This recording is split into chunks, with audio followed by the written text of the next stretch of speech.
नमस्कार साथियों, स्वागत है आपका आपके अपने इस सनातनी चर्चा चैनल में।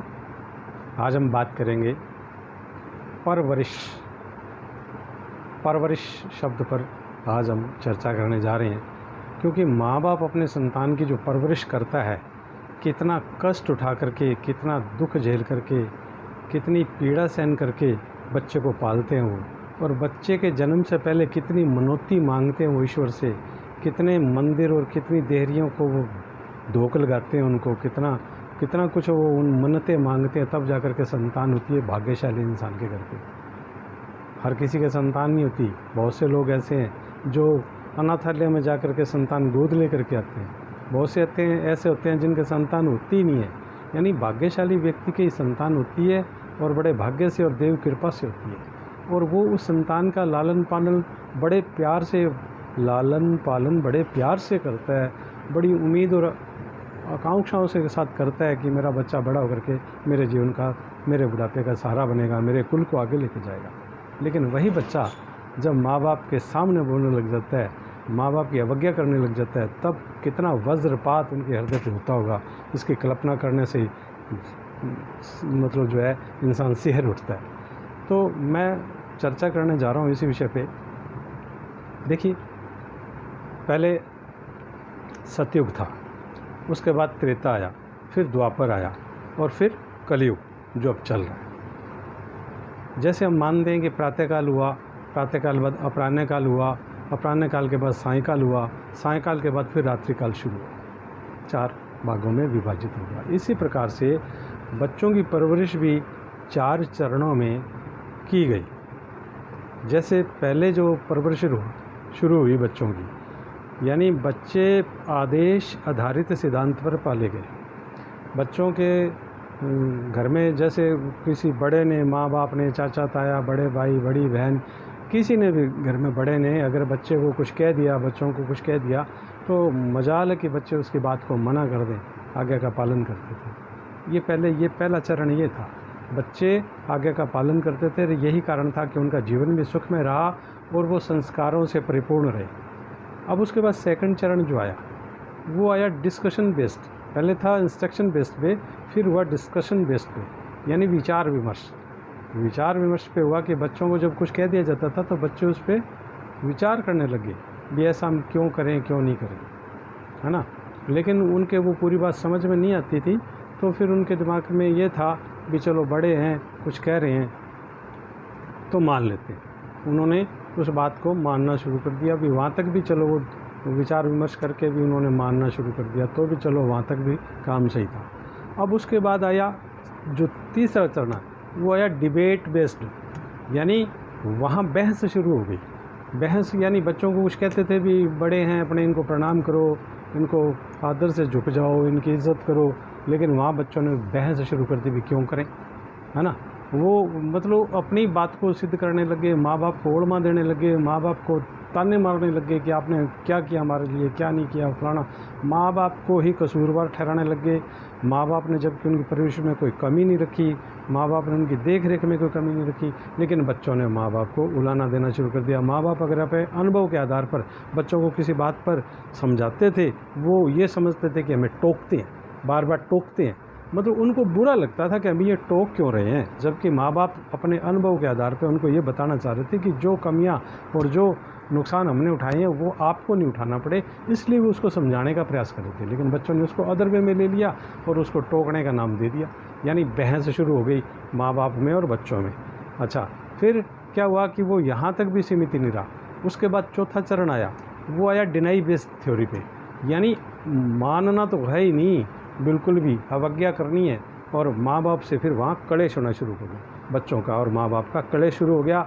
लेकिन माँ बाप इस बात को लेकर के कि बच्चों के कलेश की चर्चा अगर बाहर चली जाती है घर से, 4 दीवारी से, तो वहाँ अपमान होगा, बेइज्जती होगी समाज में और जगत में, हंसाई होगी, और जो सारी उम्र की कमाई की हुई इज़्ज़त वो धूल दूसरी तो जाएगी, मिट्टी में मिल जाएगी। तो समझदार माँ बाप उस बात को भी पीते चले गए, बच्चों के साथ समझौता करने का प्रयास करने लगे। लेकिन माँ बाप की बात को बच्चों ने इग्नोर कर दिया, उन्होंने मानने से इनकार कर दिया, बराबर क्लेश करने लगे। बच्चों ने माँ बाप ने अगर कोई शादी की भी बात करी बच्चों की, तो उन्होंने, चाहे वो लड़का हो चाहे लड़की हो, आज के युग के अंदर वो हर लड़का और लड़की इतने स्वतंत्र हो गए हैं कि वो माँ बाप की बात को नहीं मानते, मन पसंद शादी करते हैं, चाहे वो किसी भी जाति से हो, किसी भी धर्म से हो, किसी भी कर्म से हो। उनको कुछ मतलब नहीं है, उनको ना कुछ समझ है, लेकिन वो पाश्चात्य संस्कृति का जो है आवरण उन पर चढ़ गया और वो अपने धर्म और संस्कृति से विमुख होते चले गए और उन्हीं के बहकाव में आकर के, क्योंकि वो तो ये तो विदेशों की सोची समझी चाल थी कि जब किसी का पतन करना हो, चाहे वो देश हो, राष्ट्र हो, व्यक्ति हो, समाज हो, किसी का भी जब पतन करना हो, तो ये ध्रुव सत्य है कि पहले आप उसके धर्म पे हमला करें, उसकी संस्कृति पे हमला करें और उसके संस्कारों पे हमला करें। जब आप उसके धर्म पे, उसकी संस्कृति पे, उसके संस्कारों पे हमला करेंगे और उनका पतन होना शुरू हो जाएगा, तो निश्चित रूप से उसका खात्मा भी हो जाएगा। वो व्यक्ति हो, चाहे समाज हो, चाहे राष्ट्र हो, चाहे देश हो, वो अधिक समय तक नहीं चल सकता, उसका पतन होना निश्चित है। जब उसके संस्कार विहीन हो जाएगा, तो धर्म से विहीन हो जाएगा, संस्कारों से विहीन हो जाएगा, तो वो उसका पतन होना निश्चित है। और ऐसा ही उन्होंने चाल चली। पहले रेडियो चले थे, फिर टीवी चला और अब मोबाइल चल गया। कुछ बच्चे टीवी से बिगड़े, कुछ मोबाइल से रही गई कसर सारी। हालांकि मोबाइल एक बहुत अच्छी वैज्ञानिक देन है और बहुत ही, अगर इसको सही ढंग से काम लिया जाए तो बहुत से उपयोग हैं इसके और बड़ी ज़रूरत है इसकी। लेकिन उपयोग की जगह लोग दुरुपयोग करने लगे। दुरुपयोग में आज दुष्कर्मों का और वासनाओं का ऐसा जाल बिछा हुआ है कि लोग जो है भ्रमित हो गए हैं और रास्ते से पथभ्रष्ट हो गए। न जाने कैसे कैसे फूहड़ प्रोग्राम, वो कुछ तो पहले टीवी वाला ने दिखाए, एक ही घर में जो बच्चे हैं सारे बैठे हैं और वहाँ ऐसे ऐसे विज्ञापन और प्रचार आ जाते हैं। वहाँ सारे घर के बैठे होते हैं, बहुएँ भी बैठी हैं, बेटियाँ भी बैठे हैं, माँ बाप बुजुर्ग भी बैठे हैं, लेकिन वो चल रहा है विज्ञापन और वहाँ पर वो उनकी शर्म उतर रही है सारी। ये क्या है? अब क्या है कि वहाँ से संस्कार बिगड़ते चले गए। माँ बाप ने अच्छे संस्कार दिए थे, लेकिन वहाँ संस्कार खराब टीवी से भी मिलने लगे। अब जो मोबाइल है, मोबाइल ने रही सही कसर मोबाइल ने पूरी कर दी, तो वहाँ भी संस्कार बिगड़ने चले गए। वहाँ न जाने ऐसे ऐसे कैसे प्रोग्राम है यार, लेकिन लोग अच्छे प्रोग्राम नहीं देखते, उसी में घुसे रहेंगे। अब क्या कि बातचीत, एक ही मकान में अगर 4 कमरे हैं और सब लोग बैठे हैं तो अपने अपने मोबाइल लेकर के उसमें लगे हुए हैं। ये नहीं है कि वो आपस में बतला लें, मतलब अगर बात भी करनी तो व्हाट्सअप ही कर दिया, बस दूसरे कमरे में व्हाट्सअप चला गया, वहीं से व्हाट्सअप का जवाब आ गया, यहाँ तक होने लग गया। तो क्या है ये क्या तरीका है? अगर कोई किसी को कहे तो प्रणाम कर लो, तो प्रणाम के या तो यूँ मुंडी ला देंगे, या यूँ थोड़ी सी आंगली कर देंगे, यूँ हाथ कर देंगे, या यूँ मोटा झुका देंगे। ये क्या प्रणाम तरीका है? कोई गोड्डे के हाथ लगा देगा, ये क्या है? ये कोई प्रणाम करने का तरीका है क्या? प्रणाम किया जाता है तो अंदर के भाव से प्रणाम किया जाता है और अपने दोनों हाथ उनके अपने से बड़े बुजुर्गों के अंगूठों को, पैर के अंगूठे के लगा करके और अपने माथे के लगाया जाता है। प्रणाम का तरीका ये होता है कि ऐसे प्रणाम किया जाए। ये नहीं जी ऐसे अंगूठा कर दिया, ऐसे मोटा कर दिया जी, ऐसे उंगली कर दी जी, ऐसे हाथ कर दिया जी, ऐसे गोड्डे के लगा दिया। ये क्या प्रणाम है? ये फूहड़ता भरा प्रणाम है। ये क्या प्रणाम है? इससे क्या आशीर्वाद मिल जाएगा जी? कुछ नहीं पता लोगों को और ना कोई सीखना चाहता है, और कोई बताए तो चिढ़ हो जाते हैं कि ये ज्ञान बावड़ा हो गया, हमें ज़्यादा ज्ञान सिखा रहा है। तो समय ही नहीं रहा बताने का। माँ बाप अच्छे संस्कार दे रहे हैं, बहुत बढ़िया दे रहे हैं। कोई माँ बाप नहीं चाहता कि मेरी संतान के संस्कार बुरे हों, वो अच्छे से अच्छा सीखते हैं। लेकिन घर से सारे संस्कार नहीं मिलते हैं। संस्कार जो हैं वो बाहर से भी मिलते हैं। जिस माहौल में बच्चा पलता है, जिस माहौल में बच्चा रहता है, जो उसके साथी संगत हैं, जो उसके यार दोस्त हैं, और जिस कल्चर में वो रह रहा है, जिस सोसाइटी में वो काम कर रहा है, जहाँ वो आना जाना है उसका, वहाँ के सारे संस्कार उसको मिलते हैं। प्लस फिर ये मीडिया का संस्कार अलग से मिल रहा है उसको, ये एडिशनल संस्कार हो रहा है। तो कहाँ तक बचाओगे आप अपने बच्चों को? तो अब तो ये दायित्व बच्चों का बनता है कि वो अपने माँ बाप की बात को माने, अपने बड़े बुजुर्गों की बात को माने और अच्छे संस्कारों को ग्रहण करें, अच्छे पुस्तकों का स्वाध्याय करें, अच्छे साहित्यों का अध्ययन करें। साहित्य से बड़ा कोई मित्र नहीं हो सकता। अगर व्यक्ति का कोई मित्र है तो सबसे अच्छा मित्र है अच्छा साहित्य। अच्छे साहित्य का मनन करें, उसका पठन करें, उसका श्रवण करें और उसको आत्मसात करें। तो वो जीवन में उसका जीवन भी जो है वो सुधर जाएगा, यानी उसके जीवन में बहुत रचनात्मक और सकारात्मक कार्य हो जाएंगे। लेकिन कोई करता नहीं है, किसी को समय नहीं है, व्हाट्सएप पे, फेसबुक पे और इधर उधर इंस्टाग्राम पे लगे रहेंगे, लेकिन काम नहीं करना, ढंग का काम नहीं करना, बात है ना।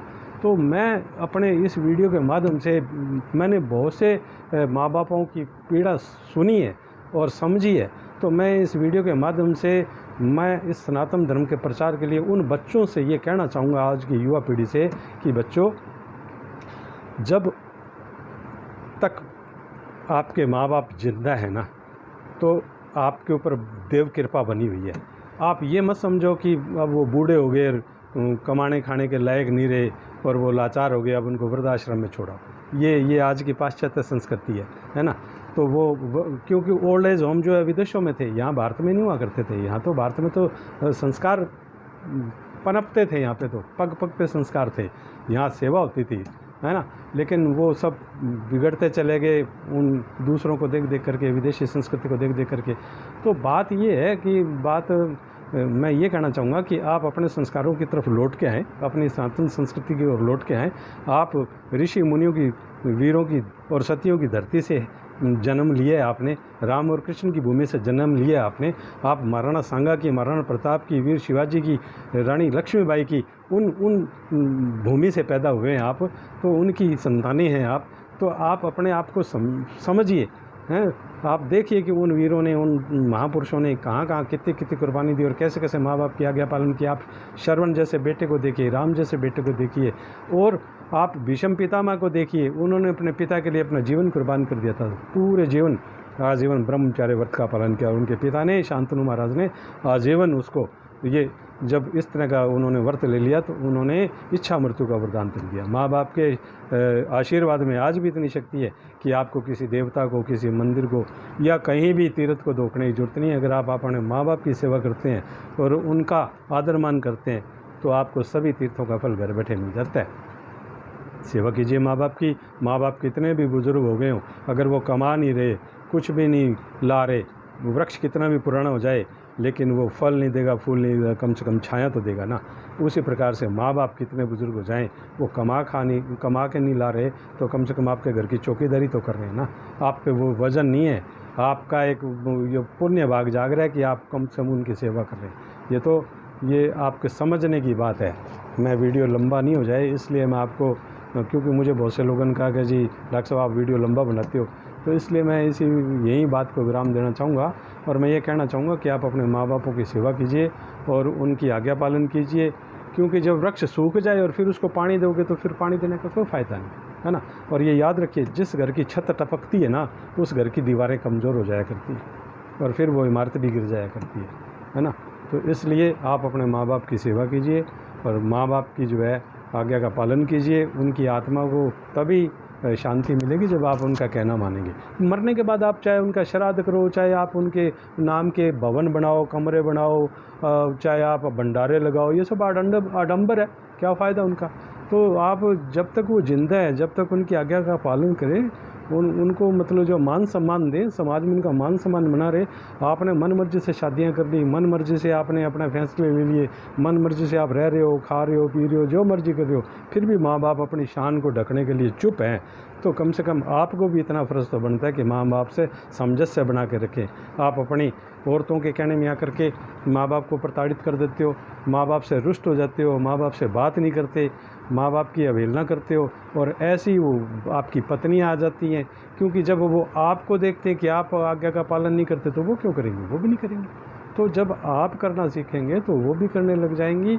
और कुल मिला के बात ये है कि आप अपने संस्कारों की तरफ लौट के आएंगे, क्योंकि आपने पश्चिमी सभ्यता को देख करके वो संस्कार अपनाए, लेकिन ये भी तो देखिए कि पश्चिमी सभ्यता वाले वो आपके संस्कारों को अपना रहे हैं। विदेशी लोग आपके संस्कारों को अपना रहे हैं। वो गऊ को आलिंगन कराने के पैसे लेते हैं, गाय के वो आलिंगन करने से अनेकों प्रकार के रोग मिटते हैं, उनको ये समझ आ गई, इसलिए वो तो उस बात को मान रहे हैं और आप लोग पीछे हटते जा रहे हैं। तो मेरा निवेदन है कि आप अपनी संस्कृति की तरफ लौट के आएँ, इसी में आपका भला है और इसी में आपकी भलाई है, और यही आपको करना चाहिए, यही आपका दायित्व है। धन्यवाद। जय श्री राधे, जय श्री कृष्ण। Thank you.